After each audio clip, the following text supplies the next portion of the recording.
ગીર સોમનાથ જિલ્લાના વેરાવળ ખાતે જિલ્લા વૃષુ એસોસિએશન દ્વારા આયોજિત open wushu Saurashtra zone championship 2025માં પીપળવા પ્રાથમિક શાળાના વિદ્યાર્થીઓએ ઉત્કૃષ્ટ પ્રદર્શન કર્યું છે। સ્પર્ધામાં શાળાની 8 વિદ્યાર્થીનીઓએ ભાગ લીધો હતો કે જેમાંથી ચાવડા મયુરીએ સિલ્વર મેડલ અને સિયાબહેને બ્રોન્ઝ મેડલ મેળવ્યો હતો। ગીર સોમનાથ જિલ્લા કરાટે એસોસિએશનને તમામ વિદ્યાર્થીનીઓને સર્ટિફિકેટ અને ટ્રોફી આપી પ્રોત્સાહિત કર્યા હતા। રાણી લક્ષ્મીબાઈ આત્મરક્ષા પ્રશિક્ષણ પ્રોજેક્ટ અંતર્ગત આ વિદ્યાર્થીનીઓને તાલીમ આપવામાં આવી હતી। તાલીમ આપનાર નાથ અંજલિ બહેને જણાવ્યું હતું કે આ પ્રોજેક્ટ હેઠળ વિદ્યાર્થીનીઓને આત્મરક્ષા અને સ્વ બચાવના પાઠ શીખવવામાં આવે છે। ત્યારે આ પ્રોજેક્ટમાં વિદ્યાર્થીનીઓને સ્વરક્ષણની તાલીમ, આત્મવિશ્વાસ વધારવાની રીત અને કટોકટીની પરિસ્થિતિમાં લડવાની ક્ષમતા વિકસાવવામાં આવે છે।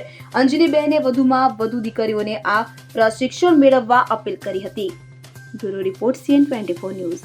હવે જુઓ દેશ દુનિયાની તમામ ખબરો તમારી આંગળીના ટેરવે। ઉઠાવો મોબાઈલ અને Google Play Store પરથી ડાઉનલોડ કરો અમારી CN24 ન્યૂઝ મોબાઈલ એપ।